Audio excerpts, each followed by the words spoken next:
37। वह पम्मी के यहाँ नहीं गया। 1 दिन, 2 दिन, 3 दिन, अंत में चौथे दिन शाम को पम्मी खुद आई। चंदर खाना खा चुका था और लॉन पर टहल रहा था। पम्मी आई। उसने स्वागत किया लेकिन उसकी मुस्कुराहट में उल्लास नहीं था। कहो कपूर, आए क्यों नहीं? मैं समझी तुम बीमार हो गए। पम्मी ने लॉन पर पड़ी एक कुर्सी पर बैठते हुए कहा। आओ बैठो ना। उसने चंदर की ओर कुर्सी खिसकाई। नहीं, तुम बैठो, मैं टहलता रहूंगा। चंदर बोला और कहने लगा, पता नहीं क्यों पम्मी, 2-3 दिन से तबीयत बहुत उदास सी है।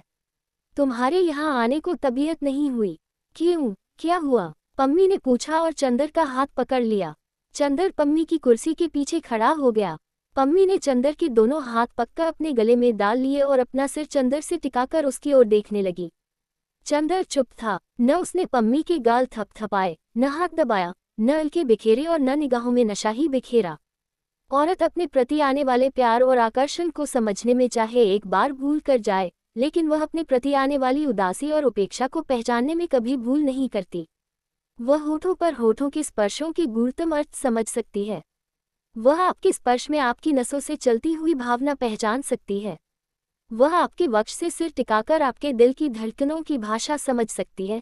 यदि उसे थोड़ा सा भी अनुभव है और आप उसके हाथ पर हाथ रखते हैं तो स्पर्श की अनुभूति से ही जान जाएगी कि आप उससे कोई प्रश्न कर रहे हैं, कोई याचना कर रहे हैं, सांत्वना दे रहे हैं या सांत्वना मांग रहे हैं, क्षमा मांग रहे हैं या क्षमा दे रहे हैं, प्यार का प्रारंभ कर रहे हैं या समाप्त कर रहे हैं, स्वागत कर रहे हैं या विदा दे रहे हैं। ये पुलक का स्पर्श है या उदासी का चाव और नशे का स्पर्श है या खिन्नता और बेमनी का। पम्मी चंदर के हाथों को छूते ही जान गई कि हाथ चाहे गर्म हो, लेकिन स्पर्श बड़ा शीतल है, बड़ा नीरस। उसमें वह पिघली हुई आग की शराब नहीं है जो अभी तक चंदर के होठों पर धधकती थी, चंदर के स्पर्शों में बिखरती थी। कुछ तबीयत खराब है कपूर, बैठ जाओ। पम्मी ने उठकर चंदर को जबरदस्ती बिठाल दिया। आजकल बहुत मेहनत पड़ती है। क्यों, चलो तुम हमारे यहाँ रहो। पम्मी में केवल शरीर की प्यास थी, ये कहना पम्मी के प्रति अन्याय होगा। पम्मी में एक बहुत गहरी हमदर्दी थी चंदर के लिए। चंदर अगर शरीर की प्यास को जीत भी लेता तो उसकी हमदर्दी को वह नहीं ठुकरा पाता था। उस हमदर्दी का तिरस्कार होने से पम्मी दुखी होती थी और उसे वह तभी स्वीकृत समझती थी जब चंदर उसके रूप के आकर्षण में डूबा रहे। अगर पुरुषों के होठों में तीखी प्यास न हो, बहुपाशों में जहर न हो तो वासना की इस शिथिलता से नारी फौरन समझ जाती है कि संबंधों में दूरी आती जा रही है। संबंधों की घनिष्ठता को नापने का नारी के पास एक ही मापदंड है, चुंबन का तीखापन। चंदर के मन में ही नहीं वरन स्पर्शों में भी इतनी बिखरती हुई उदासी थी, इतनी उपेक्षा थी कि पम्मी मर्माहत हो गई। उसके लिए यह पहली पराजय थी। आजकल पम्मी जान जाती थी कि चंदर का रोम रोम इस वक्त पम्मी की सांसों में डूबा हुआ है। लेकिन पम्मी ने देखा कि चंदर उसकी बाहों में होते हुए भी दूर, बहुत दूर न जाने किन विचारों में उलझा हुआ है। वह उससे दूर चला जा रहा है, बहुत दूर। पम्मी की धड़कनें अस्त व्यस्त हो गईं। उसकी समझ में नहीं आया वह क्या करे। चंदर को क्या हो गया? क्या पम्मी का जादू टूट रहा है? पम्मी ने अपनी पराजय से कुंठित होकर अपना हाथ हटा लिया और चुपचाप मुंह फेरकर उधर देखने लगी। चंदर चाहे जितना उदास हो लेकिन पम्मी की उदासी वह नहीं सह सकता था। बुरी या भली, पम्मी इस वक्त उसकी सूनी जिंदगी का अकेला सहारा थी और पम्मी की हमदर्दी का वह बहुत कृतज्ञ था। वह समझ गया पम्मी क्यों उदास है। उसने पम्मी का हाथ खींच लिया और अपने होंठ उसकी हथेलियों पर रख दिए और खींचकर पम्मी का सिर अपने कंधे पर रख लिया। पुरुष के जीवन में एक क्षण आता है जब वासना उसकी कमजोरी, उसकी प्यास, उसका नशा, उसका आवेश नहीं रह जाती। जब वासना उसकी हमदर्दी का, उसकी सांत्वना का साधन बन जाती है। जब वह नारी को इसलिए बाहों में नहीं समेटता कि उसकी बाहें प्यासी हैं, वह इसलिए उसे बाहों में समेट लेता है कि नारी अपना दुख भूल जाए। जिस वक्त वह नारी की सीपिया पलकों के नशे में नहीं वरन उसकी आंखों के आंसू सुखाने के लिए उसकी पलकों पर होठ रख देता है। जीवन के उस क्षण में पुरुष जिस नारी से सहानुभूति रखता है, उसके मन की पराजय को भुलाने के लिए वह नारी को बहुपाश के नशे में बहला देना चाहता है। लेकिन इन बहुपाशों में प्यास जरा भी नहीं होती, आग जरा भी नहीं होती, सिर्फ नारी को बहलावा देने का प्रयास मात्र होता है। इसमें कोई संदेह नहीं कि चंदर के मन पर छाया हुआ पम्मी के रूप का गुलाबी बादल उचटता जा रहा था, नशा उखड़ा सा रहा था। लेकिन चंदर पम्मी को दुखी नहीं करना चाहता था, वह भरसक पम्मी को बहलाए रखता था। लेकिन उसके मन में कहीं न कहीं फिर अंतर्द्वंद का एक तूफान चलने लगा था। गैसू ने उसके सामने उसकी साल भर पहले की जिंदगी का वह चित्र रख दिया था, जिसकी एक झलक उस अभागे को पागल कर देने के लिए काफी थी।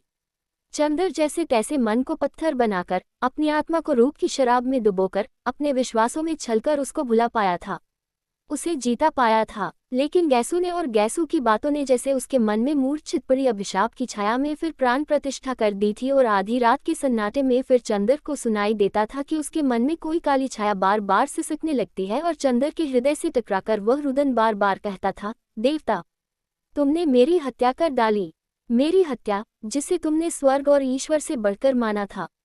और चंदर इन आवाजों से घबरा उठता था। विस्मरण की एक तरंग जहां चंदर को पम्मी के पास खींच लाई थी, वहां अतीत के स्मरण की दूसरी तरंग उसे वेग में उलझाकर जैसे फिर उसे दूर खींच ले जाने के लिए व्याकुल हो उठी। उसको लगा कि पम्मी के लिए उसके मन में जो मादक नशा था, उस पर ग्लानि का कोहरा छाता जा रहा है, और अभी तक उसने जो कुछ किया था उसके लिए उसी के मन में कहीं न कहीं पर हल्की सी अरुचि झलकने लगी थी। फिर भी पम्मी का जादू बदस्तूर कायम था। वह पम्मी के प्रति कृतज्ञ था, और वह पम्मी को कहीं किसी भी हालत में दुखी नहीं करना चाहता था। भले वह गुनाह करके अपनी कृतज्ञता जाहिर क्यों न कर पाए, लेकिन जैसे बिंती के मन में चंदर के प्रति जो श्रद्धा थी वह नैतिकता अनैतिकता के बंधन से ऊपर उठकर थी, वैसे ही चंदर के मन में पम्मी के प्रति कृतज्ञता पुण्य और पाप के बंधन से ऊपर उठकर थी।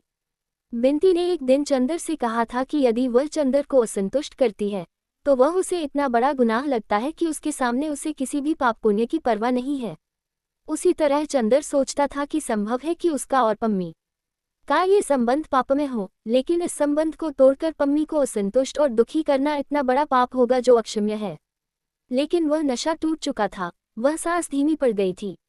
अपनी हर कोशिश के बावजूद वह पम्मी को उदास होने से बचा न पाता था। एक दिन सुबह जब वह कॉलेज जा रहा था कि पम्मी की कार आई। पम्मी बहुत ही उदास थी। चंदर ने आते ही उसका स्वागत किया। उसके कानों में एक नीले पत्थर का बूंदा था, जिसकी हल्की छांव गालों पर पड़ रही थी। चंदर ने झुककर वह नीली छांव चूम ली। पम्मी कुछ नहीं बोली, वह बैठ गई और फिर चंदर से बोली, मैं लखनऊ जा रही हूँ। कपूर, कब? आज? हाँ, अभी कार से। क्यों? यूं ही, मन उब गया। पता नहीं कौन सी छांव मुझ पर छा गई है। मैं शायद लखनऊ से मसूरी चली जाऊं। मैं तुम्हें जाने नहीं दूंगा। पहले तो तुमने बताया नहीं। तुम्ही ने कहा पहले बताया था। क्या? कुछ भी नहीं। अच्छा, चल रही हूँ। सुनो तो। नहीं, अब रोक नहीं सकते तुम। बहुत दूर जाना है चंदर। वह चल दी। फिर वह लौटी और जैसे युगों युगों की प्यास बुझा रही हो, चंदर के गले में झूल गई और कस लिया। चंदर को 5 मिनट बाद सहसा वह अलग हो गई और फिर बिना कुछ बोले अपनी कार में बैठ गई। पम्मी, तुम्हें हुआ क्या? ये कुछ नहीं कपूर। पम्मी कार स्टार्ट करते हुए बोली, मैं तुमसे जितनी ही दूर रहूं उतना ही अच्छा है, मेरे लिए भी, तुम्हारे लिए भी। तुम्हारे इन दिनों के व्यवहार ने मुझे बहुत कुछ सिखा दिया है। 38। चंदर सिर से पैर तक ग्लानि से कुंठित हो उठा। सचमुच वह कितना अभागा है। वह किसी को भी संतुष्ट नहीं रख पाया। उसके जीवन में सुधा भी आई और पम्मी भी। एक को उसके पुण्य ने उससे छीन लिया, दूसरी को उसका गुनाह उससे छीने लिए जा रहा है। जाने उसके ग्रहों का मालिक कितना कर खिलाड़ी है कि हर कदम पर उसकी राह उलट देता है। नहीं, वो पम्मी को नहीं खो सकता। उसने पम्मी का कॉलर पकड़ लिया। पम्मी, तुम्हें हमारी कसम है, बुरा मत मानो। मैं तुम्हें जाने नहीं दूंगा। पम्मी हंसी, बड़ी ही करुण लेकिन सशक्त हंसी। अपने कॉलर को धीमे से छुड़ाकर चंदर की अंगुलियों को कपोलों से दबा दिया और फिर वक्ष के पास से एक लिफाफा निकालकर चंदर के हाथों में दे दिया और कार स्टार्ट कर दी। पीछे मुड़कर नहीं देखा। कार कड़वे धुएं का बादल चंदर की ओर उड़ाकर आगे चल दी। जब कार ओझल हो गई तब चंदर को होश आया कि उसके हाथ में एक लिफाफा भी है।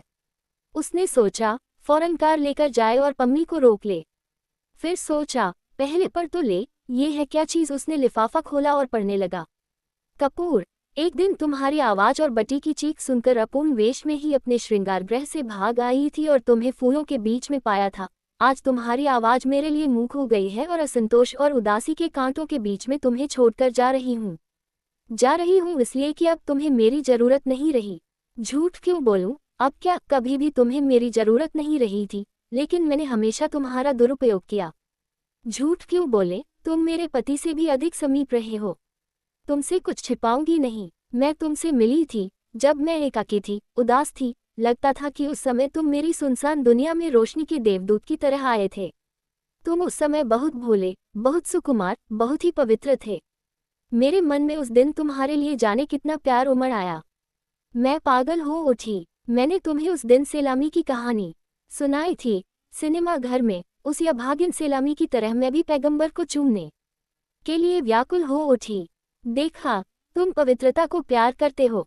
सोचा, यदि तुमसे प्यार ही जीतना है तो तुमसे पवित्रता की ही बातें करूं। मैं जानती थी कि सेक्स प्यार का आवश्यक अंग है, लेकिन मन में तीखी प्यास लेकर भी मैंने तुमसे सेक्स विरोधी बातें करनी शुरू की। मुंह पर पवित्रता और अंदर में भोग का सिद्धांत रखते हुए भी मेरा अंग अंग प्यासा हो उठा था। तुम्हें होठों तक खींच लाई थी, लेकिन फिर साहस नहीं हुआ। फिर मैंने उस छोकरी को देखा, उस नितांत प्रतिभाहीन दुर्बलमना छोकरी मिस सुधा को। वह कुछ भी नहीं थी, लेकिन मैं देखते ही जान गई थी कि तुम्हारे भाग्य का नक्षत्र है। जाने क्यों उसे देखते ही मैं अपना आत्मविश्वास खोसा बैठी। उसके व्यक्तित्व में कुछ न होते हुए भी कम से कम अजब सा जादू था। यह मैं भी स्वीकार करती है, लेकिन थी वह छोकरी ही। तुम्हें न पाने की निराशा और तुम्हें न पाने की असीम प्यास, दोनों के पीस डालने वाले संघर्ष से भागकर मैं हिमालय में चली आई। जितना तीखा आकर्षण होता है कपूर, कभी कभी नारी उतनी ही दूर भागती है। अगर कोई प्याला मुंह से न लगाकर दूर फेंक दे तो समझ लो कि वह बेहद प्यासा है। इतना प्यासा कि तृप्ति की कल्पना से भी घबराता है। दिन रात उस पहाड़ी की धवल चोटियों में तुम्हारी निगाहें मुस्कराती थीं, पर मैं लौटने का साहस न कर पाती थी। लौटी तो देखा कि तुम अकेले हो, निराश हो और थोड़ा थोड़ा उलझे हुए भी हो। पहले मैंने तुम पर पवित्रता की आड़ में विजय पानी चाहिए थी, अब तुम पर वासना का सहारा लेकर छा गई। तुम मुझे बुरा समझ सकते हो, लेकिन काश कि तुम मेरी प्यास को समझ पाते कपूर। तुमने मुझे स्वीकार किया, वैसे नहीं जैसे कोई फूल शबनम को स्वीकार करे। तुमने मुझे उस तरह स्वीकार किया जैसे कोई बीमार आदमी माफिया अफीम के इंजेक्शन को स्वीकार करे। तुम्हारी प्यासी और बीमार प्रवृत्तियां बदली नहीं, सिर्फ बेहोश होकर सो गईं। लेकिन कपूर, पता नहीं किसके स्पर्श से वे एकाएक बिखर गईं। मैं जानती हूँ इधर तुम में क्या परिवर्तन आ गया है। मैं तुम्हें उसके लिए अपराधी नहीं ठहराती कपूर। मैं जानती हूँ तुम मेरे प्रति अब भी कितने कृतज्ञ हो, कितने स्नेहशील हो, लेकिन अब तुम में वह प्यास नहीं, वह नशा नहीं। तुम्हारे मन की वासना अब मेरे लिए एक तरस में बदलती जा रही है। मुझे वह दिन याद है, अच्छी तरह याद है चंदर, जब तुम्हारे जलते हुए होठों ने इतनी गहरी वासना से मेरे होठों को समेट लिया था कि मेरे लिए अपना व्यक्तित्व ही एक सपना बन गया था। लगता था सभी सितारों का तेज भी इसकी एक चिनगारी के सामने फीका है। लेकिन आज होठ होठ हैं, आग के फूल नहीं रहे। पहले मेरी एक झलक से तुम्हारे रोम रोम में सैकड़ों इच्छाओं की आंधियां गरज उठती थी, आज तुम्हारी नसों का खून ठंडा है। तुम्हारी निगाहें पथराई हुई हैं और तुम इस तरह वासना मेरे ओर फेंक देते हो जैसे तुम किसी पालतू बिल्ली को पावरोटी का टुकड़ा दे रहे हो। मैं जानती हूँ कि हम दोनों के संबंधों की उष्णता खत्म हो गई है। अब तुम्हारे मन में महज एक तरस है, एक कृतज्ञता है, और कपूर, वह मैं स्वीकार नहीं कर सकूंगी। क्षमा करना, मेरा भी स्वाभिमान है, लेकिन मैंने कह दिया कि मैं तुमसे छिपाऊंगी नहीं। तुम इस भ्रम में कभी मत रहना कि मैंने तुम्हें प्यार किया था। पहले मैं भी यही सोचती थी, कल मुझे लगा कि मैंने अपने को आज तक धोखा दिया था। मैंने इधर तुम्हारी खिन्नता के बाद अपने जीवन पर बहुत सोचा, तो मुझे लगा कि प्यार जैसी स्थायी और गहरी भावना शायद मेरे जैसे रंगीन बहिर्मुख स्वभावशाली के लिए है ही नहीं। प्यार जैसी गंभीर और खतरनाक तूफानी भावना को अपने कंधों पर ढोने का खतरा देवता या बुद्धिहीन ही उठा सकते हैं। तुम उसे वहन कर सकते हो, कर रहे हो। प्यार की प्रतिक्रिया भी प्यार की ही परिचायक है कपूर। मेरे लिए आंसुओं की लहरों में डूब जाना संभव नहीं। या तो प्यार आदमी को बादलों की ऊंचाई तक उठा ले जाता है, या स्वर्ग से पाताल में फेंक देता है। लेकिन कुछ प्राणी हैं जो न स्वर्ग के हैं न नरक के, वे दोनों लोकों के बीच में अंधकार की परतों में भटकते रहते हैं। वे किसी को प्यार नहीं करते, छायाओं को पकड़ने का प्रयास करते हैं, या शायद प्यार करते हैं या निरंतर नई अनुभूतियों के पीछे दीवाने रहते हैं और प्यार बिल्कुल करते ही नहीं। उनको न दुख होता है न सुख, उनकी दुनिया में केवल संशय, अस्थिरता और प्यास होती है कपूर। मैं उसी अभागे लोक की एक प्यासी आत्मा थी। अपने एकांत से घबराकर तुम्हें अपने बाहुपाश में बांधकर तुम्हारे विश्वास को स्वर्ग से खींच लाई थी। तुम स्वर्ग भ्रष्ट देवता भूलकर मेरे अभिशप्त लोक में आ गए थे। आज मालूम होता है कि फिर तुम्हारे विश्वास ने तुम्हें पुकारा है। मैं अपनी प्यास में खुद धधक उठूं, लेकिन तुम्हें मैंने अपना मित्र माना था। तुम पर मैं आँच नहीं आने देना चाहती। तुम मेरे योग्य नहीं, तुम अपने विश्वासों के लोक में लौट जाओ। मैं जानती हूँ तुम मेरे लिए चिंतित हो, लेकिन मैंने अपना रास्ता निश्चित कर लिया है। स्त्री बिना पुरुष के आश्रय के नहीं रह सकती। उस अभागी को जैसे प्रकृति ने कोई अभिशाप दे दिया है। मैं थक गई हूँ इस प्रेमलोक की भटकन से। मैं अपने पति के पास जा रही हूँ। वे क्षमा कर देंगे, मुझे विश्वास है। उन्हीं के पास क्यों जा रही हैं? इसलिए मेरे मित्र कि मैं अब सोच रही हूँ कि स्त्री स्वाधीन नहीं रह सकती। उसके पास पत्नीत्व के सिवा कोई चारा नहीं। जहाँ जरा स्वाधीन हुई कि बस उसी अंधकूप में जा पड़ती है जहाँ मैं थी। वह अपना शरीर भी खोकर तृप्ति नहीं पाती। फिर प्यार से तो मेरा विश्वास जैसे उठा जा रहा है, प्यार स्थायी नहीं होता। मैं ईसाई हैं, पर सभी अनुभवों के बाद मुझे पता लगता है कि हिंदुओं के यहाँ प्रेम नहीं वरन धर्म और सामाजिक परिस्थितियों के आधार पर विवाह की रीति बहुत वैज्ञानिक और नारी के लिए सबसे ज्यादा लाभदायक है। उसमें नारी को थोड़ा बंधन चाहे क्यों न हो लेकिन दायित्व रहता है, संतोष रहता है, वह अपने घर की रानी रहती है। काश कि तुम समझ पाते कि खुले आकाश में इधर उधर भटकने के बाद, तूफानों से लड़ने के बाद मैं कितनी आतुर हो उठी हूँ बंधनों के लिए और किसी सशक्त डाल पर बने हुए सुखद सुकोमल नीर में बसेरा लेने के लिए। जिस नीर को मैं इतने दिनों पहले उजाड़ चुकी थी, आज वह फिर मुझे पुकार रहा है। हर नारी के जीवन में ये क्षण आता है और शायद इसीलिए हिंदू प्रेम के बजाय विवाह को अधिक महत्व देते हैं। मैं तुम्हारे पास नहीं रुकी।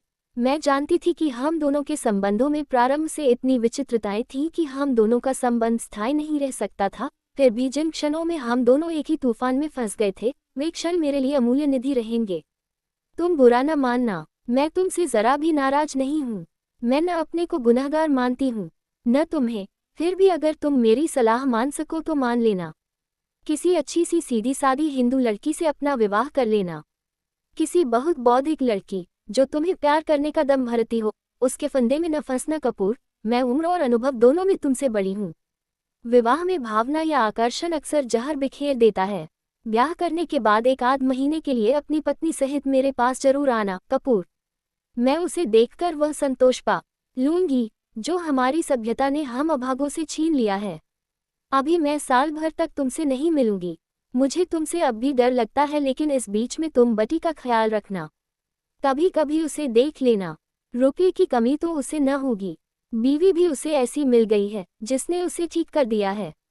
उस अभागे भाई से अलग होते हुए मुझे कैसा लग रहा है ये तुम जानते, अगर तुम बहन होते। अगला पत्र तुम्हें तभी लिखूंगी जब मेरे पति से मेरा समझौता हो जाएगा। नाराज तो नहीं हो। प्रमिला डिक्रूज। चंदर पम्मी को लौटाने नहीं गया, कॉलेज भी नहीं गया। एक लंबा सा खत बिनती को लिखता रहा और इसकी प्रतिलिपि कर दोनों नत्थी कर भेज दिए और उसके बाद थककर सो गया बिना खाना खाए। तृतीय खंड 39। गर्मियों की छुट्टियां हो गई थी और चंदर छुट्टियां बिताने दिल्ली गया था। सुधा भी आई हुई थी, लेकिन चंदर और सुधा में बोलचाल नहीं थी।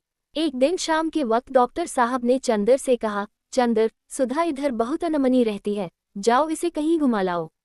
चंदर बड़ी मुश्किल से राजी हुआ। दोनों पहले कनॉट प्लेस पहुंचे। सुधा ने बहुत फीकी और टूटती हुई आवाज में कहा, यहाँ बहुत भीड़ है, मेरी तबीयत घबराती है। चंदर ने कार घुमा दी शहर से बाहर रोहतक की सड़क पर, दिल्ली से 15 मील दूर। चंदर ने एक बहुत हरी भरी जगह में कार रोक दी। किसी बहुत पुराने पीर का टूटा फूटा मजार था और कब्र के चबूतरे को फोकर एक नीम का पेड़ उगाया था। चबूतरे के 2-3 पत्थर गिर गए थे। 4-5 नीम के पेड़ लगे थे और कब्र के पत्थर के पास एक चिराग बुझा हुआ पड़ा था और कई एक सूखी हुई फूल मालाएं हवा से उड़कर नीचे गिर गई थी। कब्र के आसपास ढेरों नीम के तिनके और सूखे हुए नीम के फूल जमा थे। सुधा जाकर चबूतरे पर बैठ गई। दूर दूर तक सन्नाटा था, न आदमी न आदमजाद, सिर्फ गोधूली के अलसाते हुए झोंकों में नीम चरमरा उठते थे। चंदर आकर सुधा की दूसरी ओर बैठ गया। चबूतरे पर इस ओर सुधा और उस ओर चंदर, बीच में चिरनीरव कब्र। सुधा थोड़ी देर बाद मुड़ी और चंदर की ओर देखा। चंदर एकटक कब्र की ओर देख रहा था। सुधा ने एक सूखा हार उठाया और चंदर पर फेंककर कहा, चंदर, क्या हमेशा मुझे इसी भयानक नरक में रखोगे? क्या सचमुच हमेशा के लिए तुम्हारा प्यार खो दिया है मैंने? मेरा प्यार? चंदर हंसा। उसकी हंसी उस सन्नाटे से भी ज्यादा भयंकर थी। मेरा प्यारा, अच्छी याद दिलाई तुमने। मैं आज प्यार में विश्वास नहीं करता, या ये कहूं कि प्यार के उस रूप में विश्वास नहीं करता। फिर क्या? उस समय मेरे मन में प्यार का मतलब था त्याग, कल्पना, आदर्श। आज मैं समझ चुका हूं कि यह सब झूठी बातें हैं, खोखले सपने हैं। तब आज मैं विश्वास करता हूं कि प्यार के माने सिर्फ एक है, शरीर का संबंध। कम से कम औरत के लिए। औरत बड़ी बातें करेगी, आत्मा, पुनर्जन्म, परलोक का मिलन, लेकिन उसकी सिद्धि सिर्फ शरीर में है और वह अपने प्यार की मंजिलें पार कर पुरुष को अंत में एक ही चीज देती है, अपना शरीर। मैं तो अब यह विश्वास करता हूँ सुधा की वही औरत मुझे प्यार करती है जो मुझे शरीर दे सकती है। बस इसके अलावा प्यार का कोई रूप अब मेरे भाग्य में नहीं। चंदर की आंख में कुछ धधक रहा था। सुधा उठी और चंदर के पास खड़ी हो गई। चंदर, तुम भी एक दिन ऐसे हो जाओगे, इसकी मुझे कभी उम्मीद नहीं थी। काश कि तुम समझ पाते कि, सुधा ने बहुत दर्द भरे स्वर में कहा। स्नेह है। चंदर ठठाकर हंस पड़ा और उसने सुधा की ओर मुकर कहा, और अगर मैं उस स्नेह का प्रमाण मांगूं तो? सुधा, दांत पीसकर चंदर बोला, अगर तुमसे तुम्हारा शरीर मांगूं तो? चंदर, सुधा चीखकर पीछे हट गई। चंदर उठा और पागलों की तरह उसने सुधा को पकड़ लिया। यहाँ कोई नहीं है सिवाय इस कब्र के। तुम क्या कर सकती हो? बहुत दिन से मन में एक आग सुलग रही है। आज तुम्हें बर्बाद कर दूं तो मन की नारकीय वेदना बुझ जाए। बोलो। उसने अपनी आंख की पिघली हुई आग सुधा की आंखों में भरकर कहा। सुधा क्षण भर सहमी पथराई दृष्टि से चंदर की ओर देखती रही, फिर सहसा शिथिल पड़ गई और बोली, चंदर, मैं किसी की पत्नी हूँ। ये जन्म उनका है, यह मान का सिंदूर उनका है, इस शरीर का श्रृंगार उनका है। मुझ गला घोंटकर मार डालो, मैंने तुम्हें बहुत तकलीफ दी है, लेकिन चंदर हंसा और सुधा को छोड़ दिया। मैं तुम्हें खेल करती हूँ, लेकिन ये जन्म उनका है, ये शरीर उनका है। हाँ, क्या अंदाज है प्रवंचना के। जाओ सुधा, मैं तुमसे मजाक कर रहा था। तुम्हारे इस झूठी तन में रखा क्या है? सुधा अलग हटकर खड़ी हो गई। उसकी आंखों से चिनगारियां झरने लगी। चंदर, तुम जानवर हो गए। मैं आज कितनी शर्मिंदा हूँ। इसमें मेरा कसूर है चंदर। मैं अपने को दंड दूंगी चंदर। मैं मर जाऊंगी, लेकिन तुम्हें इंसान बनना पड़ेगा चंदर। और सुधा ने अपना सिर एक टूटे हुए खंभे पर पटक दिया। चंदर की आंख खुल गई। वह थोड़ी देर तक सपने पर सोचता रहा, फिर उठा। बहुत अजब सा मन था उसका, बहुत पराजित, बहुत खोया हुआ सा, बेहद खिसियाहट से भरा हुआ था। उसके मन में एकाएक ख्याल आया कि वह किसी मनोरंजन में जाकर अपने को डुबो दे। बहुत दिनों से उसने सिनेमा नहीं देखा था। उन दिनों बर्नार्ड शॉ का सीजर एंड क्लियोपेट्रा लगा हुआ था। उसने सोचा कि पम्मी की मित्रता का परिपाक सिनेमा में हुआ था, उसका अंत भी वह सिनेमा देखकर मनाएगा। उसने कपड़े पहने। 4 बजे से मैटिनी थी और वक्त हो रहा था। कपड़े पहनकर वह शीशे के सामने आकर बाल संवारने लगा। उसे लगा शीशे में पड़ती हुई उसकी छाया उससे कुछ भिन्न है। उसने और गौर से देखा, छाया रहस्यमय ढंग से मुस्कुरा रही थी। वह सहसा बोली, क्या देख रहा है? मुखड़ा क्या देखे दर्पण में? एक लड़की से पराजित और दूसरी से सपने में प्रतिहिंसा लेने का कलंक नहीं दिख पड़ता तुझे? अपनी छवि निरख रहा है। पापी, पतित।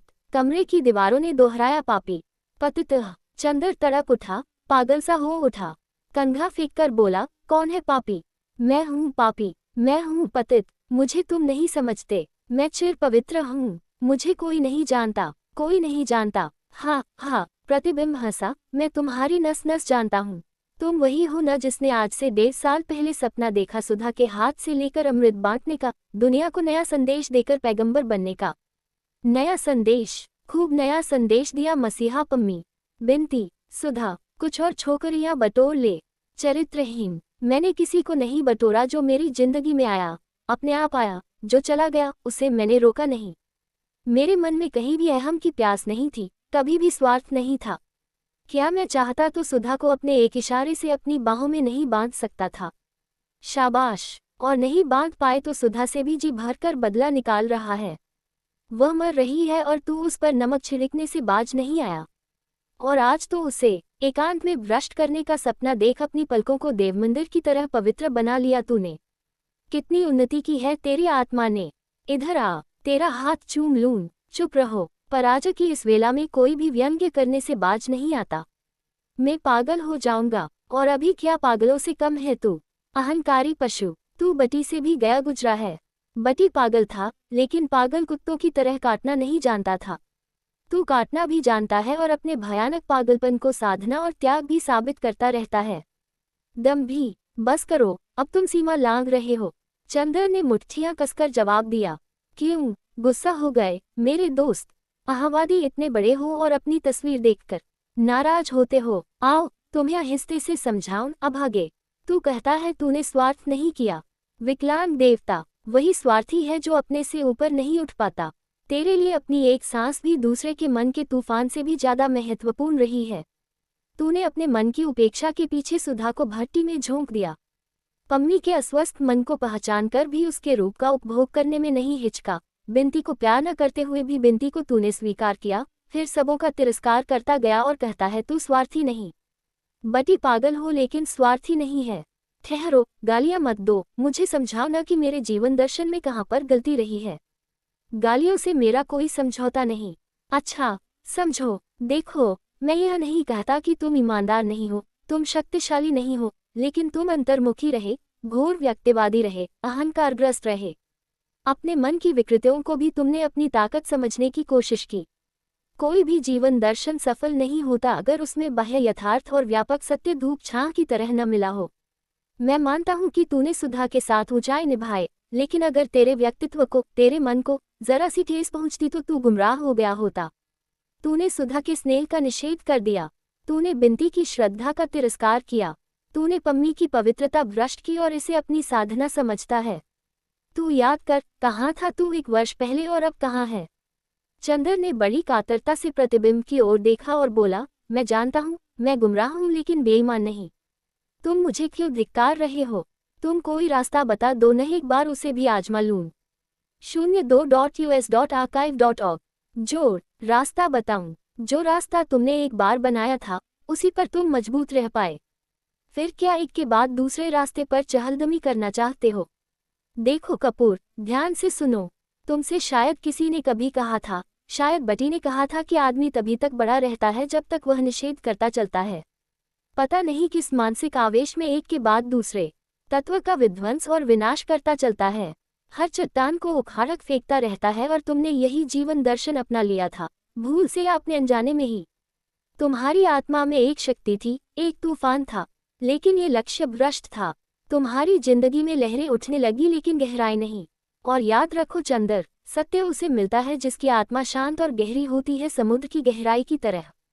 समुद्र की ऊपरी सतह की तरह जो विक्षुब्ध और तूफानी होता है, उसके अंतर्द्वंद में चाहे कितनी गरज हो लेकिन सत्य की शांत अमृतमय आवाज नहीं होती। लेकिन वह गहराई मुझे मिली नहीं। बताता हूँ घबराते क्यों हो। देखो, तुम में बहुत बड़ा अधैर्य रहा है। शक्ति रही, पर धैर्य और दृढ़ता बिल्कुल नहीं। तुम गंभीर समुद्र तल न बनकर एक सशक्त लेकिन अशांत लहर बन गए जो हर किनारे से टकराकर उसे तोड़ने के लिए व्यग्र हो उठी। तुम में ठहराव नहीं था, साधना नहीं थी। जानते हो क्यों? तुम्हें जहां से जरा भी तकलीफ मिली, अवरोध मिला, वहीं से तुमने अपना हाथ खींच लिया। वहीं तुम भाग खड़े हुए। तुमने हमेशा उसका निषेध किया। पहले तुमने समाज का निषेध किया, व्यक्ति को साधना का केंद्र बनाया, फिर व्यक्ति का भी निषेध किया। अपने विचारों में, अंतर्मुखी भावनाओं में डूब गए, कर्म का निषेध किया। फिर तो कर्म में ऐसी भाग दौड़, ऐसी विमुखता शुरू हुई कि बस न मानवता का प्यार जीवन में प्रतिफलित कर सका, न सुधा का। पम्मी हो या बिनती, हर एक से तू निष्क्रिय खिलौने की तरह खेलता गया। काश कि तूने समाज के लिए कुछ किया होता, सुधा के लिए कुछ किया होता, लेकिन तू कुछ न कर पाया। जिसने तुझे जिधर चाहा उधर उत्प्रेरित कर दिया और तू अंधे और इच्छाविहीन परतंत्र अंधर की तरह उधर ही हू करता हुआ दौड़ गया।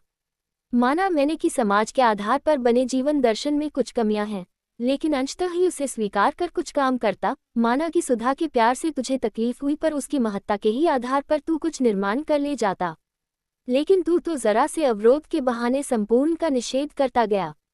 तेरा जीवन निषेधों की, निष्क्रियता की, मानसिक प्रतिक्रियाओं की श्रृंखला रहा है। अब आगे तूने हमेशा जिंदगी का निषेध किया है।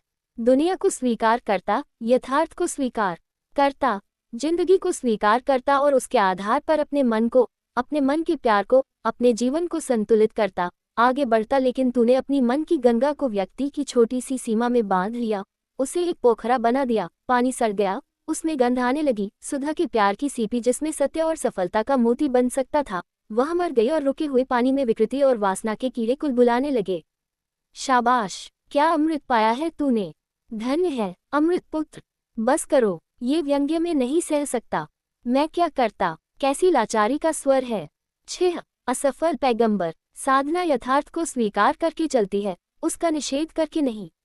हमारे यहाँ ईश्वर को कहा गया है नेति नेति। इसका मतलब यह नहीं कि ईश्वर परम निषेध स्वरूप है। गलत।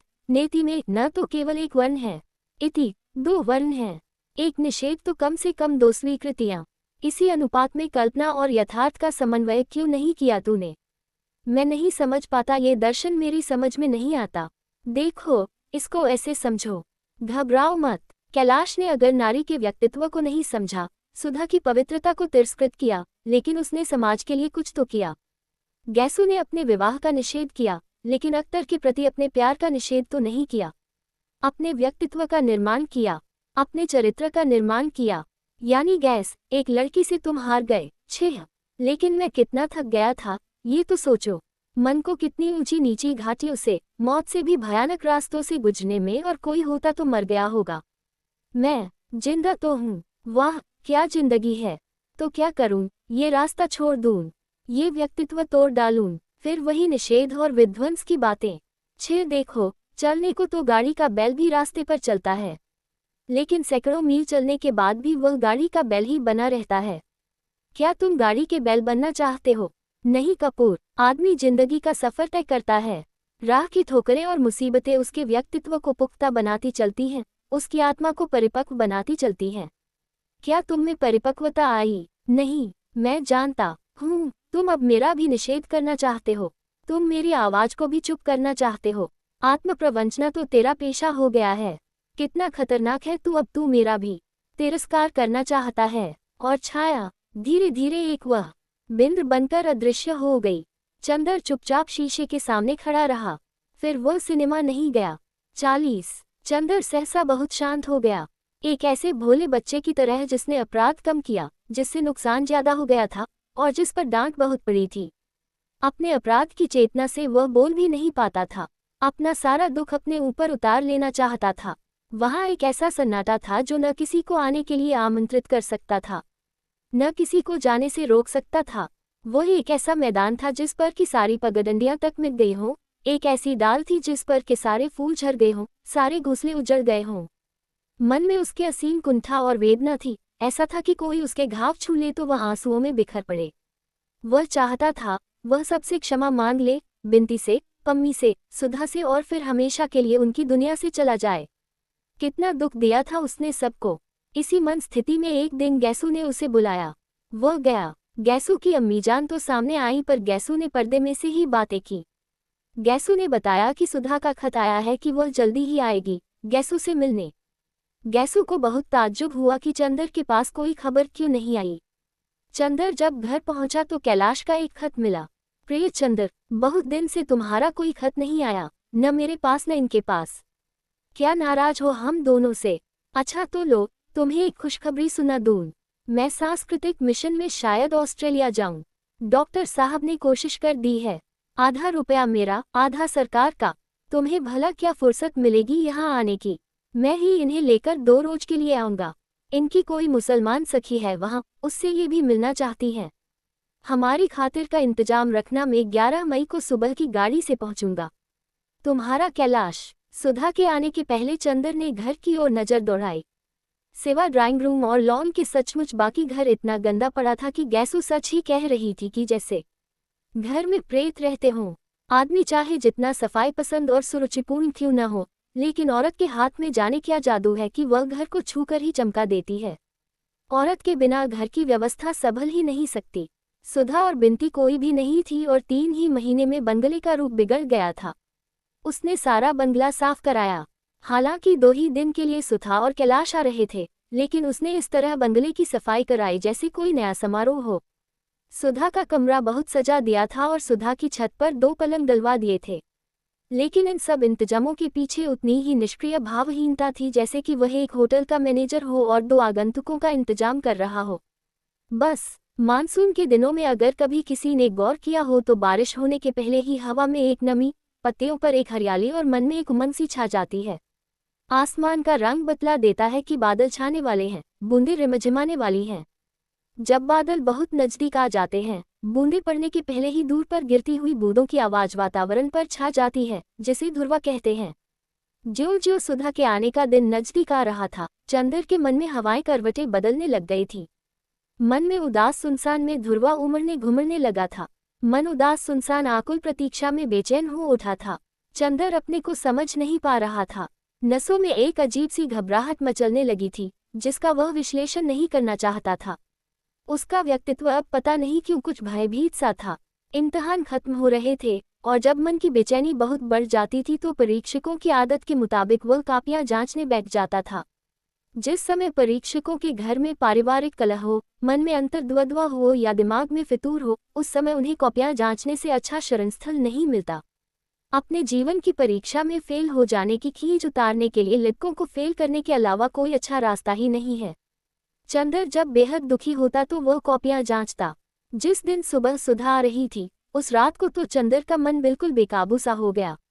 लगता था जैसे उसने सोचने विचारने से ही इनकार कर दिया हो। उस दिन चंदर एक क्षण को भी अकेला न रहकर भीड़ भाड़ में खो जाना चाहता था। सुबह वह गंगा नहाने गया, कार लेकर। कॉलेज से लौटकर दोपहर को अपने एक मित्र के यहाँ चला गया। लौटकर आया तो नहाकर एक किताब की दुकान पर चला गया और शाम होने तक वहीं खड़ा खड़ा किताबें उल्टा और खरीदता रहा। वहां उसने बिसरिया का गीत संग्रह देखा जो बिनती नाम बदल उसने विप्लव नाम से छपवा लिया था और प्रमुख प्रगतिशील कवि बन गया था। उसने वह संग्रह भी खरीद लिया। अब सुधा के आने में मुश्किल से 12 घंटे की देर थी। उसकी तबीयत बहुत घबराने लगी थी और वह बिसरिया के काव्य संग्रह में डूब गया। उन सड़े हुए गीतों में ही अपने को भुलाने की कोशिश करने लगा और अंत में उसने अपने को इतना थका डाला कि 3 बजे का अलार्म लगाकर वह सो गया। सुधा की गाड़ी 4:30 बजे आती थी। जब वह जागा तो रात अपने मखमली पंख पसारे नींद में डूबी हुई दुनिया पर शांति का आशीर्वाद बिखेर रही थी। ठंडे झोंके लहरा रहे थे और उन झोंकों पर पवित्रता छाई हुई थी। ये पछुआ के झोंक थे। ब्राह्म मुहूर्त में प्राचीन आर्यों ने जो रहस्य पाया था, वह धीरे धीरे चंदर की आंखों के सामने खुलने सा लगा। उसे लगा जैसे यह उसके व्यक्तित्व की नई सुबह है। एक बड़ा शांत संगीत उसकी पलकों पर ओस की तरह थिरकने लगा। क्षितिज के पास एक बड़ा सा सितारा जगमगा रहा था। चंदर को लगा जैसे यह उसके प्यार का सितारा है जो जाने किस अज्ञात पाताल में डूब गया था और आज से वह फिर उठ गया है। उसने एक अंधविश्वासी भोले बच्चे की तरह उस सितारे को हाथ जोकर कहा, मेरी कंचन जैसी सुधा रानी के प्यार, तुम कहाँ खो गए थे? तुम मेरे सामने नहीं रहे, मैं जाने किन तूफानों में उलझ गया था। मेरी आत्मा में सारी गुरुता सुधा के प्यार की थी, उसे मैंने खो दिया। उसके बाद मेरी आत्मा पीले पत्ते की तरह तूफान में उड़कर जाने किस कीचड़ में फंस गई थी। तुम मेरी सुधा के प्यार हो ना। मैंने तुम्हें सुधा की भोली आंखों में जगमगाते हुए देखा था। वेद मंत्रों जैसे इस पवित्र सुबह में आज फिर मेरे पाप में लिप्त तन को अमृत से धोने आए हो। मैं विश्वास दिलाता हूँ कि आज सुधा के चरणों पर अपने जीवन के सारे गुनाहों को चढ़ाकर हमेशा के लिए क्षमा मांग लूंगा। लेकिन मेरी सांसों की सांस सुधा, मुझे क्षमा कर दोगी न? और विचित्र से भावावेश और पुलक से उसकी आंख में आंसू आ गए। उसे याद आया कि एक दिन सुधा ने उसकी हथेलियों को होठों से लगाकर कहा था, जाओ, आज तुम सुधा के स्पर्श से पवित्र हो। काश कि आज भी सुधा अपने मिस्री जैसे होठों से चंदर की आत्मा को चूमकर कहे, जाओ चंदर, अभी तक जिंदगी के तूफान ने तुम्हारी आत्मा को बीमार, अपवित्र कर दिया था। आज से तुम वही चंदर हो, अपनी सुधा के चंदर, हरिणी जैसी भोली भाली सुधा के महान पवित्र चंदर। 41 तैयार होकर चंदर जब स्टेशन पहुंचा तो वह जैसे मोहाविष्ट सा था, जैसे वह किसी जादू या टोना पड़ा हुआ सा घूम रहा था और वह जादू था सुधा के प्यार का पुनरावर्तन। गाड़ी घंटा भर लेट थी। चंदर को एक पल काटना मुश्किल हो रहा था। अंत में सिग्नल डाउन हुआ, कुलियों में हलचल मची और चंदर पटरी पर झुककर देखने लगा। सुबह हो गई थी और इंजन दूर पर एक काले दाग सा दिखाई पड़ रहा था। धीरे धीरे वह दाग बड़ा होने लगा और लंबी सी हरी पूंछ की तरह लहराती हुई ट्रेन आती दिखाई पड़ी। चंदर के मन में आया, वह पागल की तरह दौड़कर वहां पहुंच जाए। जिस दिन एक घोर अविश्वासी में विश्वास जाग जाता है, उस दिन वह पागल सा हो उठता है। उसे लग रहा था जैसे इस गाड़ी में सभी डिब्बे खाली हैं। सिर्फ एक डिब्बे में अकेली सुधा होगी, जो आते ही चंदर को अपनी प्यार भरी निगाहों में समेट लेगी। गाड़ी के प्लेटफॉर्म पर आते ही हलचल बढ़ गई। कुलियों की दौड़ धूप, मुसाफिरों की हड़बड़ी, सामान की उठाधरी से प्लेटफॉर्म भर गया। चंदर पागलों सा इस सब भीड़ को चीरकर डिब्बे देखने लगा। एक दफे पूरी गाड़ी का चक्कर लगा गया, कहीं भी सुधा नहीं दिखाई दी। जैसे आंसू से उसका गला रुंधने लगा। क्या आए नहीं ये लोग? किस्मत कितना व्यंग्य करती है उससे। आज जब वह किसी के चरणों पर अपनी आत्मा उत्सर्ग कर फिर पवित्र होना चाहता था तो सुधा ही नहीं आई। उसने एक चक्कर और लगाया और निराश होकर लौट पड़ा। सहसा सेकंड क्लास के एक छोटे से डिब्बे में से कैलाश ने झांक कर कहा, कपूर। चंदर मुड़ा, देखा कि कैलाश झांक रहा है। एक कुली सामान उतार कर खड़ा है। सुधा नहीं है। जैसे किसी ने झोंके से उसके मन का दीप बुझा दिया। सामान बहुत थोड़ा सा था। वह डिब्बे में चका बोला, सुधा नहीं आई। आई है, देखो ना, कुछ तबीयत खराब हो गई है, जी मितला रहा है। और उसने बाथरूम की ओर इशारा कर दिया। सुधा बाथरूम में बगल में लोटा रखे सिर झुकाए बैठी थी। देखो, देखती हो, कैलाश बोला। देखो, कपूर आ गया। सुधा ने देखा और मुश्किल से हाथ जोड़ पाई होगी कि उसे मितली आ गई। कैलाश दौड़ा और उसकी पीठ पर हाथ फेरने लगा और चंदर से बोला, पंखा लाओ। चंदर हतप्रभ था। उसके मन ने सपना देखा था, सुधा सितारों की तरह जगमगा रही होगी और अपनी रोशनी की बाहों में चंदर के प्राणों को सुला देगी। जादूगरनी की तरह अपने प्यार के पंखों से चंदर की आत्मा के दाग पोंछ देगी। लेकिन यथार्थ कुछ और था। सुधा जादूगरनी, आत्मा की रानी, पवित्रता की साम्राज्ञी सुधा बाथरूम में बैठी है और उसका पति उसे सांत्वना दे रहा था। क्या कर रहे हो चंदर? पंखा उठाओ जल्दी से, कैलाश ने व्यग्रता से कहा। चंदर चौंक उठा और जाकर पंखा झलने लगा। थोड़ी देर बाद मुंह धोकर सुधा उठी और कराहती हुई सी जाकर सीट पर बैठ गई। कैलाश ने एक तकिया पीछे लगा दिया और वह आंख बंद करके लेट गई। चंदर ने अब सुधा को देखा। सुधा उजड़ चुकी थी, उसका रस मर चुका था। वह अपने यौवन और रूप, चंचलता और मिठास की एक जड़ छाया मात्र रह गई थी। चेहरा दुबला पड़ गया था और हड्डियां निकल आई थीं। चेहरा दुबला होने से लगता था आंखें फटी पड़ती हैं। वह चुपचाप आंख बंद किए पड़ी थी। चंदर पंखा हाँक रहा था। कैलाश एक सूटकेस खोलकर दवा निकाल रहा था। गाड़ी यहीं आकर रुक जाती है, इसलिए कोई जल्दी नहीं थी। कैलाश ने दवा दी। सुधा ने दवा पी और फिर उदास, बहुत बारीक, बहुत बीमार स्वर में बोली, चंदर, अच्छे तो हो, इतने दुबले कैसे लगते हो? अब कौन तुम्हारे खाने पीने की परवाह करता होगा? सुधा ने एक गहरी सांस ली। कैलाश बिस्तर लपेट रहा था। तुम्हें क्या हो गया है? सुधा, मुझे सुख रोग हो गया है। सुधा बहुत क्षीण हंसी हंसकर बोली, बहुत सुख में रहने से ऐसा ही हो जाता है। चंदर चुप हो गया। कैलाश ने बिस्तर कुली को देते हुए कहा, इन्होंने तो बीमारी के मारे हम लोगों को परेशान कर रखा है। जाने बीमारियों को क्या मोहब्बत है इनसे। चलो उठो। सुधा उठी। कार पर सुधा के साथ पीछे सामान रख दिया गया और आगे कैलाश और चंदर बैठे। कैलाश बोला, चंदर, तुम बहुत धीमे ड्राइव करना वरना इन्हें चक्कर आने लगेगा। कार चल दी। चंदर कैलाश की विदेश यात्रा और कैलाश चंदर के कॉलेज के बारे में बात करते रहे। मुश्किल से घर तक कार पहुंची होगी कि कैलाश बोला, यार चंदर, तुम्हें तकलीफ तो होगी लेकिन एक दिन के लिए कार तुम मुझे दे सकते हो? क्यों? मुझे जरा रीवा तक बहुत जरूरी काम से जाना है, वहां कुछ लोगों से मिलना है, कल दोपहर तक में चला आऊंगा। इसके मतलब मेरे पास नहीं रहोगे एक दिन भी? नहीं, इन्हें छोड़ जाऊंगा, लौटकर दिन भर रहूंगा। इन्हें छोड़ जाओगे नहीं भाई, तुम जानते हो कि आजकल घर में कोई नहीं है। चंदर ने कुछ घबरा कर कहा। तो क्या हुआ, तुम तो हो। कैलाश बोला और चंदर के चेहरे की घबराहट देखकर हंसकर बोला, अरे यार, अब तुम पर इतना अविश्वास नहीं है। अविश्वास करना होता तो ब्याह के पहले ही कर लेते। चंदर मुस्करा उठा। कैलाश ने चंदर के कंधे पर हाथ रखकर धीमे से कहा ताकि सुधा न सुन पाए, वैसे चाहे मुझे कुछ भी असंतोष क्यों न हो, लेकिन इनका चरित्र तो सोने का है, यह मैं खूब परख चुका हूँ। इनका ऐसा चरित्र बनाने के लिए तो मैं तुम्हें बधाई दूंगा चंदर। और फिर आज के युग में। चंदर ने कुछ जवाब नहीं दिया। कार पोर्टिको में लगी। सुधा, कैलाश, चंदर उतरे।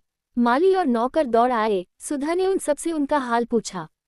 अंदर जाते ही महाराजन दौड़कर सुधा से लिपट गई। सुधा को बहुत दुलार किया। कैलाश मुंह हाथ धो चुका था, नहाने चला गया। महाराजन चाय बनाने लगी। सुधा भी मुंह हाथ धोने और नहाने चली गई। कैलाश तौलिया लपेटे नहाकर आया और बैठ गया। बोला, आज और कल की छुट्टी ले लो चंदर, इनकी तबीयत ठीक नहीं है और मुझे जाना जरूरी है। अच्छा, लेकिन आज तो जाकर हाजिरी देना जरूरी होगा, फिर लौट आऊंगा। महाराजन चाय और नाश्ता ले आई। कैलाश ने नाश्ता लौटा दिया तो महाराजन बोली, वाह, दामाद हुई कि अकेली चाय पीबो भैया, अब बहन डॉक्टर साहब सुनेही तो का कहे हैं। नहीं मान जी, मेरा पेट ठीक नहीं है, 2 दिन के जागरण से आ रहा हूँ, फिर लौट कर खाऊंगा। लो चंदर, चाय पियो। सुधा को आने दो। चंदर बोला, वह पूजा पाठ करके खाती हैं। पूजा पाठ? चंदर दंग रह गया। सुधा पूजा पाठ करने लगी। हाँ भाई, तभी तो हमारी माताजी अपनी बहू पर मरती हैं। असल में वह पूजा पाठ करती थीं। शुरुआत की इन्होंने पूजा के बर्तन धोने से और अब तो उनसे भी ज्यादा पक्की पुजारिन बन गई हैं। कैलाश ने इधर उधर देखा और बोला, यार यह मत समझना मैं सुधा की शिकायत कर रहा हूँ, लेकिन तुम लोगों ने मुझे ठीक नहीं चुना। क्यों? चंदर कैलाश के व्यवहार पर मुग्ध था। इन जैसी लड़कियों के लिए तुम कोई कवि या कलाकार या भावुक लड़का ढूंढते तो ठीक था। मेरे जैसा व्यवहारिक और नीरस राजनीतिक इनके उपयुक्त नहीं है। घर भर इनसे बेहद खुश है। जब से ये गई है, माँ और शंकर भैया दोनों ने मुझे नालायक करार दे दिया है। इन्हीं से पूछकर सब करते हैं, लेकिन मैंने जो सोच रखा था वह मुझे नहीं मिल पाया। क्यों, क्या बात है? चंदर ने पूछा। गलती बताओ तो हम इन्हें समझाएं। नहीं, देखो गलत मत समझो। मैं यह नहीं कहता कि इनकी गलती है। ये तो गलत चुनाव की बात है। कैलाश बोला, न इसमें मेरा कसूर, न इनका। मैं चाहता था कोई लड़की जो मेरे साथ राजनीति का काम करती, मेरी सबलता और दुर्बलता दोनों की संगिनी होती। इसीलिए इतनी पढ़ी लिखी लड़की से शादी की। लेकिन इन्हें धर्म और साहित्य में जितनी रुचि है उतनी राजनीति से नहीं, इसलिए मेरे व्यक्तित्व को ग्रहण भी नहीं कर पाई। वैसे मेरी शारीरिक प्यास को इन्होंने चाहे समर्पण किया, वह भी एक बेमनी से। उससे तन की प्यास भले ही बुझ जाती हो कपूर, लेकिन मन तो प्यासा ही रहता है, बुरा न मानना।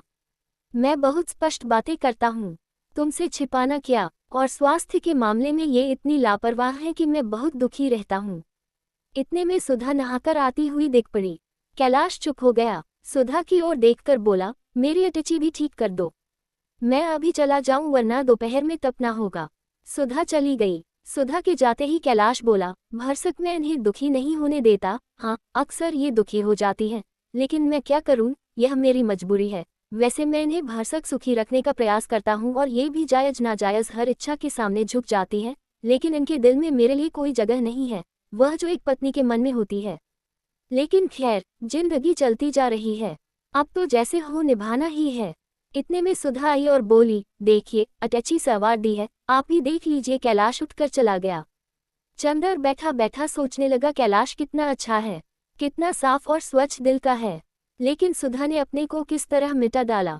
इतने में सुधा आई और चंदर से बोली, चंदर चलो, वो बुला रहे हैं। चंदर चुपचाप उठा और अंदर गया। कैलाश ने तब तक यात्रा के कपड़े पहन लिए थे। देखते ही बोला, अच्छा चंदर, मैं चलता हूँ, कल शाम तक आ जाने की कोशिश करूंगा। हाँ देखो, ज्यादा घुमाना मत। इनकी सखी को यहाँ बुलवा लो तो अच्छा। फिर बाहर निकलता हुआ बोला, इनकी जिद थी आने की, वरना इनकी हालत आने लायक नहीं थी। माताजी से मैं कह आया हूँ कि लखनऊ मेडिकल कॉलेज ले जा रहा हूँ। कैलाश कार पर बैठ गया। फिर बोला, देखो चंदर, दवा इन्हें दे देना याद से, वही रखी है। कार स्टार्ट हो गई। चंदर लौटा। बरामदे में सुधा खड़ी थी, चुपचाप बुझी हुई सी। चंदर ने उसकी ओर देखा, उसने चंदर की ओर देखा, फिर दोनों ने निगाहें झुका लीं। सुधा वहीं खड़ी रही। चंदर ड्राइंग रूम में जाकर किताबें वगैरह उठा लाया और कॉलेज जाने के लिए निकला। सुधा अब भी बरामदे में खड़ी थी। गुमसुम चंदर कुछ कहना चाहता था, लेकिन क्या कुछ था जो न जाने कब से संचित होता आ रहा था, जो वह व्यक्त करना चाहता था। लेकिन सुधा कैसी हो गई है? ये वो सुधा तो नहीं जिसके सामने वह अपने को सदा व्यक्त कर देता था, कभी संकोच नहीं करता था। लेकिन ये सुधा कैसी है, अपने में सिमटी से कुची, अपने में बधी बधाई, अपने में इतनी छिपी हुई कि लगता था दुनिया के प्रति इसमें कहीं कोई खुलाव ही नहीं। चंदर के मन में जाने कितनी आवाजें तड़प उठी, लेकिन कुछ नहीं बोल पाया। वह बरामदे में ठिठक गया, निरुद्देश्य। वहां अपनी किताबें खोलकर देखने लगा, जैसे वह याद करना चाहता था कि कहीं भूल तो नहीं आया है कुछ, लेकिन उसके अंतर्मन में केवल एक ही बात थी, सुधा कुछ तो बोले। यह इतना गहरा, इतनी घुटन वाला मौन, ये तो जैसे चंदर के प्राणों पर घुटन की तरह बैठता जा रहा था। सुधा निर्वात निवास में दीपशिखा सी अचल, निस्पंद, थमे हुए तूफान की तरह मौन। चंदर ने अंत में नोट्स लिए, घड़ी देखी और चल दिया। जब वह सीढ़ी तक पहुंचा तो सहसा सुधा की छायामूर्ति में हरकत हुई। सुधा ने पांव के अंगूठे से फर्श पर एक लकीर खींचते हुए नीचे निगाह झुकाए हुए कहा, कितनी देर में आओगे? चंदर रुक गया, जैसे चंदर को सितारों का राज मिल गया हो। सुधा भला बोली तो, लेकिन फिर भी अपने मन का उल्लास उसने जाहिर नहीं होने दिया। बोला, कम से कम 2 घंटे तो लगेंगे ही। सुधा कुछ नहीं बोली, चुपचाप रह गई। चंदर ने 2 क्षण प्रतीक्षा की कि सुधा अब कुछ बोले, लेकिन सुधा फिर भी चुप। चंदर फिर मुड़ा। क्षण भर बाद सुधा ने पूछा, चंदर, और जल्दी नहीं लौट सकते? जल्दी सुधा अगर कहे तो चंदर जाए भी न। चाहे उसे इस्तीफा देना पड़े। क्या सुधा भूल गई कि चंदर के व्यक्तित्व पर अगर किसी का शासन है तो सुधा का? वह जो अपनी जिद से उछल कर, लग कर, रूठ कर चंदर से हमेशा मनचाहा काम करवाती रही है। आज वह इतनी दीनता से, इतनी विनय से, इतने अंतर और इतनी दूरी से क्यों कह रही है कि जल्दी नहीं लौट सकते? क्यों नहीं वह पहले की तरह दौड़कर चंदर का कॉलर पकड़ लेती और मचल कर कहती, अगर जल्दी नहीं लौटे तो? लेकिन अब तो सुधा बरामदे में खड़ी होकर गंभीर सी, डूबती हुई सी आवाज में पूछ रही है, जल्दी नहीं लौट सकते? चंदर का मन टूट गया। चंदर की उमंग चट्टान से टकराकर बिखर गई। उसने बहुत भारी सी आवाज में पूछा, क्यों? जल्दी लौट आते तो पूजा करके तुम्हारे साथ नाश्ता कर लेते, लेकिन अगर ज्यादा काम हो तो रहने दो, मेरी वजह से हरज मत करना। उसने उसे ठंडे, शिष्ट और भावहीन स्वर में कहा। हाय सुधा, अगर तुम जानती होती कि महीनों उपरांत चंदर का टूटा और प्यासा मन तुमसे पुराने श्रेय की एक बूंद के लिए तरस उठा है तो भी क्या तुम इसी दूरी से बातें करती? काश कि तुम समझ पाती कि चंदर ने अगर तुमसे कुछ दूरी भी निभाई है तो उससे खुद चंदर कितना बिखर गया है। चंदर ने अपना देवत्व खो दिया है, अपना सुख खो दिया है, अपने को बर्बाद कर दिया है, और फिर भी चंदर के बाहर से शांत और सुगठित दिखने वाले हृदय के अंदर तुम्हारे प्यार की कितनी गहरी प्यास धधक रही है। उसके रोम रोम में कितनी जहरीली तृष्णा की बिजलियां कौंध रही हैं। तुमसे अलग होने के बाद तृप्ति का कितना बड़ा रास्ता उसने आग की लपटों में झुलसते हुए बिताया है। अगर तुम इसे समझ लेती तो तुम चंदर को एक बार दुलार कर उसके जलते हुए प्राणों पर अमृत की चांदनी बिखेरने के लिए व्यग्र हो उठती। लेकिन सुधा, तुमने अपने बाह्य विद्रोह को ही समझा, तुमने उस गंभीर प्यार को समझा ही नहीं जो इस बाहरी विद्रोह, इस बाहरी विध्वंस के मूल में पसविनी की पावन धारा की तरह बहता जा रहा है। सुधा, अगर तुम एक क्षण के लिए इसे समझ लो, एक क्षण भर के लिए चंदर को पहले की तरह दुलार लो, बहला लो, रूठ लो, मना लो, तो सुधा चंदर की जलती हुई आत्मा नरक चिताओं में फिर से अपना गौरव पा ले, फिर से अपनी खोई हुई पवित्रता जीत ले, फिर से अपना विस्मृत देवत्व लौटा ले। लेकिन सुधा, तुम बरामदे में चुपचाप खड़ी इस तरह की बातें कर रही हो जैसे चंदर कोई अपरिचित हो। सुधा, यह क्या हो गया है तुम्हें? चंदर, बिनती, पम्मी, सभी की जिंदगी में जो भयंकर तूफान आ गया है, जिसने सभी को झकझोर कर थका डाला है, इसका समाधान सिर्फ तुम्हारे प्यार में था, सिर्फ तुम्हारी आत्मा में था। लेकिन अगर तुमने इनके चरित्रों का अंतर्निहित सत्य न देखकर बाहरी विध्वंस से ही अपना आगे का व्यवहार निश्चित कर लिया तो कौन इन्हें इस चक्रवात से खींच निकालेगा? क्या ये अभागे इसी चक्रवात में फंसकर चूर हो जाएंगे? सुधा, लेकिन सुधा और कुछ नहीं बोली। चंदर चल दिया, जाकर लगा जैसे कॉलेज के परीक्षा भवन में जाना भी भारी मालूम दे रहा था। वह जल्दी ही भाग आया। हालांकि सुधा के व्यवहार ने उसका मन जैसे तोड़ सा दिया था, फिर भी जाने क्यों वह बात सुधा को एक प्रकाशवृत्त बनकर लपेट लेना चाहता था। 42। जब चंदर लौट आया तो उसने देखा सुधा तो उसी के कमरे में है। उसने उसके कमरे के एक कोने में दरी हटा दी है, वहां पानी छिड़क दिया और एक कुश के आसन पर सामने चौकी पर कोई पोथी धरे बैठी है। चौकी पर एक श्वेत वस्त्र बिछाकर धूपदानी रख दी है जिसमें धूप सुलग रही है। लॉन से शायद कुछ फूल तोड़ लाई थी जो धूपदानी के पास रखे हुए थे। बगल में एक रुद्राक्ष की माला रखी थी। एक शुद्ध श्वेत रेशम की धोती और केवल एक चोली पहने हुए पल्ले से बाहों तक बके हुए वह एकाग्र मनोयोग से ग्रंथ का पारायण कर रही थी। धूपदानी से धूम्र रेखाएं मचलती हुई, लहराती हुई, उसके कपोलों पर झूलती हुई सूखी रूखी अलिकों से उलझ रही थी। उसने नहाकर केश बांधे नहीं थे। चंदर ने जूते बाहर ही उतार दिए और चुपचाप पलंग पर बैठकर सुधा को देखने लगा। सुधा ने सिर्फ एक बार बहुत शांत, बहुत गहरी आकाश जैसी स्वच्छ निगाहों से चंदर को देखा और फिर पने लगी। सुधा के चारों ओर एक विचित्र सा वातावरण था। एक अपार्थिव स्वर्गिक ज्योति के रेशों से बुना हुआ जीना प्रकाश उस पर छाया हुआ था। गले में पड़ा हुआ आंचल, पीठ पर बिखरे हुए सुनहले बाल, अपना सब कुछ खोकर विरक्ति में खिन सुहाग पर छाए हुए वैधव्य की तरह सुधा लग रही थी। मांग सूनी थी, माथे पर रोली का एक बड़ा सा टीका था और चेहरे पर स्वर्ग के मुरझाए हुए फूलों की घुलती हुई उदासी, जैसे किसी ने चांदनी पर हर सिंगार के पीले फूल छींटे दे दिए हों। थोड़ी देर तक सुधा स्पष्ट स्वरों में पढ़ती रही। उसके बाद उसने पोथी बंद कर रख दी। उसके बाद आंख बंद कर जाने किस अज्ञात देवता को हाथ जोकर नमस्कार किया, फिर उठ खड़ी हुई और फर्श पर चंदर के पास बैठ गई। आंचल कमर में खोंस लिया और बिना सिर उठाए बोली, चलो नाश्ता कर लो। यही ले आओ, चंदर बोला। सुधा उठी और नाश्ता ले आई। चंदर ने उठाकर एक टुकड़ा मुंह में रख लिया, लेकिन जब सुधा उसी तरह फर्श पर चुपचाप बैठी रही तो चंदर ने कहा, तुम भी खाओ। मैं, वह एक फीकी हंसी हंसकर बोली, मैं खा लूं तो अभी के हो जाए। मैं सिवा नींबू के शरबत और खिचड़ी के अब कुछ नहीं खाती। और वह भी एक वक्त। क्यों? असल में पहले मैंने एक व्रत किया, 15 दिन तक केवल प्रातःकाल खाने का। तब से कुछ ऐसा हो गया कि शाम को खाते ही मन बिगड़ जाता है। इधर और कई रोग हो गए हैं। चंदर का मन से आया। सुधा, तुम चुपचाप इस तरह अपने को मिटाती रही। मान लिया चंदर ने एक खत में तुम्हें लिख ही दिया था कि अब पत्र व्यवहार बंद कर दो, लेकिन क्या अगर तुम पत्र भेजती तो चंदर की हिम्मत थी कि वह उत्तर न देता?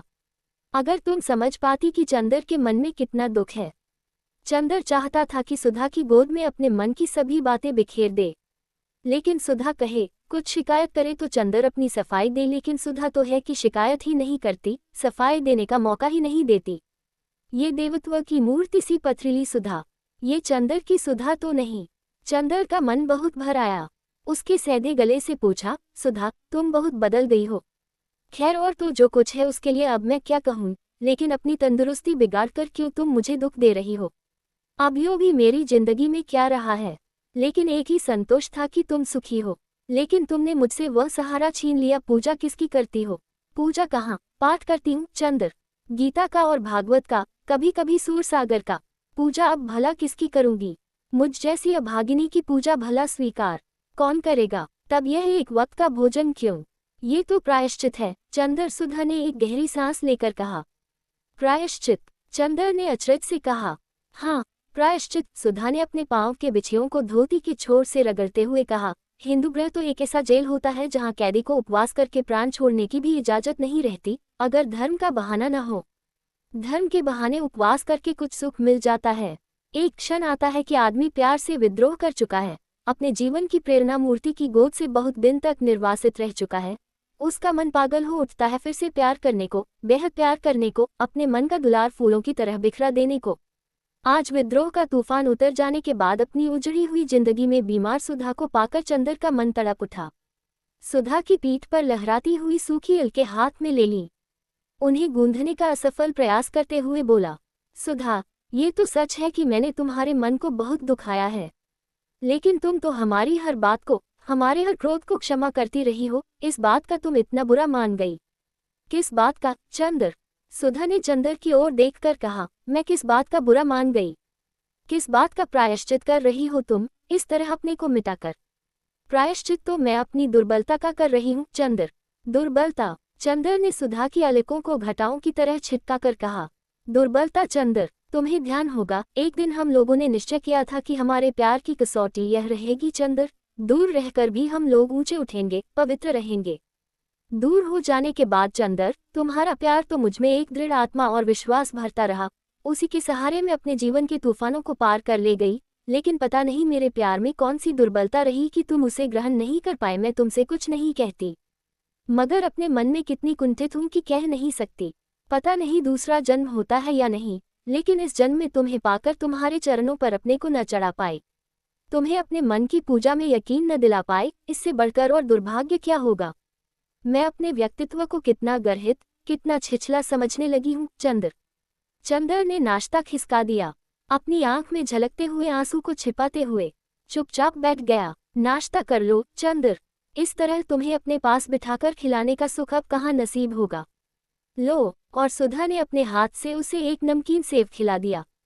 चंदर के भरे आंसू सुधा के हाथों पर चूपड़े। छिह, यह क्या चंदर?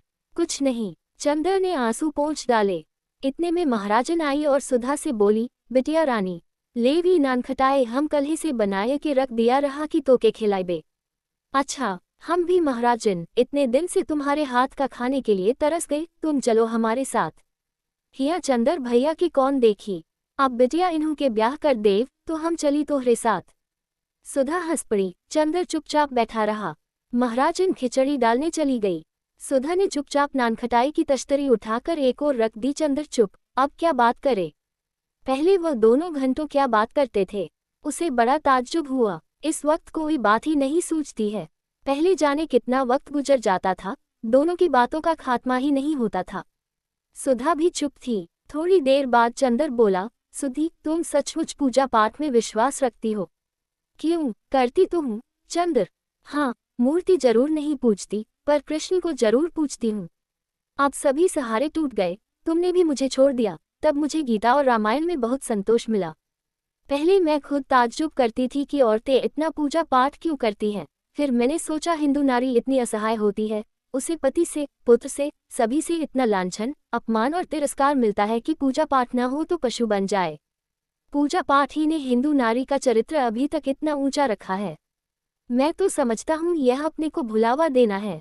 मानती हूँ चंदर, लेकिन अगर कोई हिंदू धर्म की इन किताबों को ध्यान से पढ़े, तब वह जाने क्या है इनमें, जाने कितनी ताकत देती है ये। अभी तक जिंदगी में मैंने ये सोचा है कि पुरुष हो या नारी, सभी के जीवन का एकमात्र संबल विश्वास है, और इन ग्रंथों में सभी संशयों को मिटाकर विश्वास का इतना गहन उपदेश है कि मन पुलक उठता है।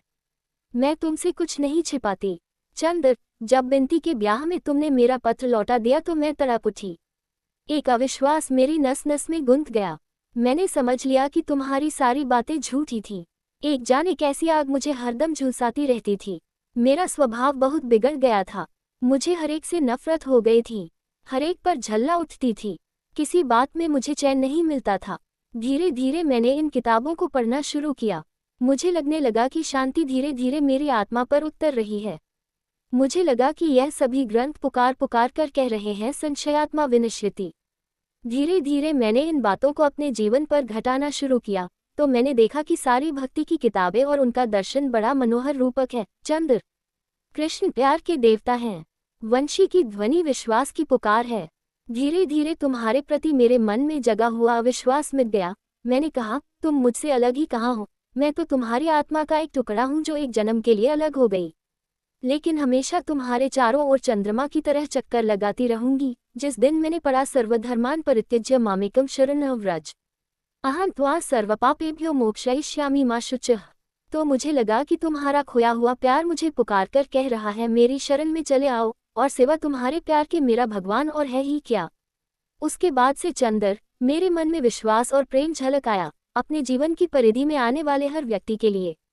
सभी मुझे बहुत चाहने लगे, लेकिन चंद्र, जब बिनती यहाँ से दिल्ली जाते वक्त मेरे साथ गई और उसने सब हाल बताया तो मुझे कितना दुख हुआ, कितनी ग्लानि हुई। तुम्हारे ऊपर नहीं, अपने ऊपर।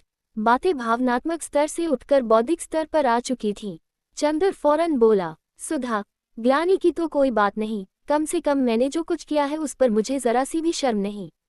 चंद्र के स्वर में फिर एक बार गर्व और कड़वाहट सी आ गई थी। मैंने जो कुछ किया है उसे मैं पाप नहीं मानता। तुम्हारे भगवान ने तुम्हें जो कुछ रास्ता दिखलाया वह तुमने किया।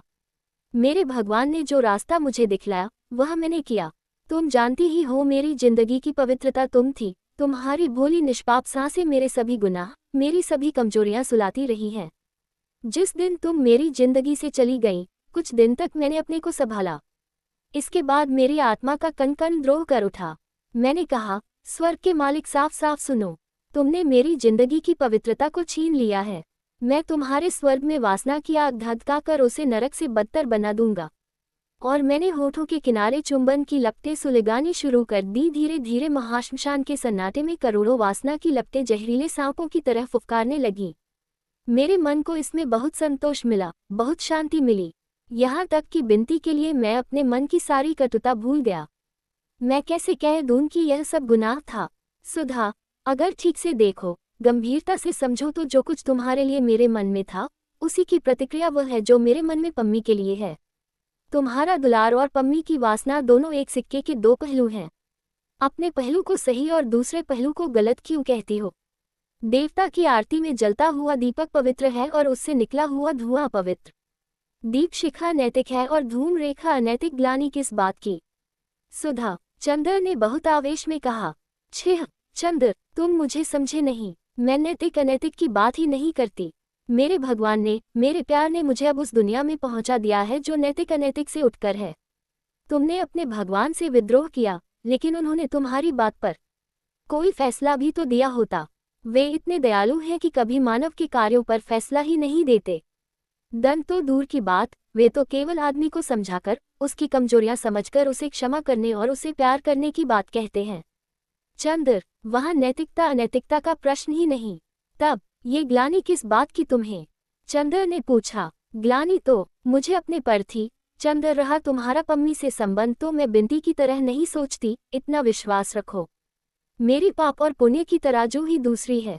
फिर कम से कम अब इतना देख सुनकर मैं यह नहीं मानती कि शरीर की प्यास ही पाप है। नहीं चंद्र, शरीर की प्यास भी उतनी ही पवित्र और स्वाभाविक है जितनी आत्मा की पूजा। आत्मा की पूजा और शरीर की प्यास दोनों अभिन्न हैं। आत्मा की अभिव्यक्ति शरीर से है, शरीर का संस्कार, शरीर का संतुलन आत्मा से है। जो आत्मा और शरीर को अलग कर देता है वही मन के भयंकर तूफानों में उलझकर चूर चूर हो जाता है। चंद्र, मैं तुम्हारी आत्मा थी, तुम मेरे शरीर थे। पता नहीं कैसे हम लोग अलग हो गए। तुम्हारे बिना मैं केवल सूक्ष्म आत्मा रह गई। शरीर की प्यास, शरीर की रंगीनियां मेरे लिए अपरिचित हो गईं। पति को शरीर देकर भी मैं संतोष न दे पाए और मेरे बिना तुम केवल शरीर रह गए। शरीर में डूब गए पाप का जितना हिस्सा तुम्हारा उतना ही मेरा। पाप की वैतरणी के इस किनारे जब तक तुम तड़पोगे तभी तक मैं भी तड़पूंगी। दोनों में से किसी को भी चैन नहीं और कभी चैन नहीं मिलेगा। लेकिन फिर हटाओ इन सब बातों को चंद्र, तुमने व्यर्थ यह बात उठाई। मैं अब बात करना भूलती जा रही हूँ। मैं तो आई थी तुम्हें देखकर कुछ मन का ताप मिटाने। उठो, खाना खाएं। सुधा बोली। नहीं, मैं चाहता हूँ बातें सुलझ जाएं। सुधा। चंद्र ने सुधा के हाथ पर अपना सिर रखकर कहा, मेरी तकलीफ अब बेहद बढ़ती जा रही है। मैं पागल न हो जाऊं। छिह, ऐसी बात नहीं सोचते। उठो। चंद्र को उठाकर सुधा बोली। दोनों ने खाना खाया। महाराजन बड़े दुलार से परसती रहीं और सुधा से बातें करती रहीं। खाना खाकर चंद्र लेट गया और सोचने लगा, अब क्या सचमुच उसके और सुधा के बीच में कोई इतना भयंकर अंतर आ गया है कि दोनों पहले जैसे नहीं हो सकते।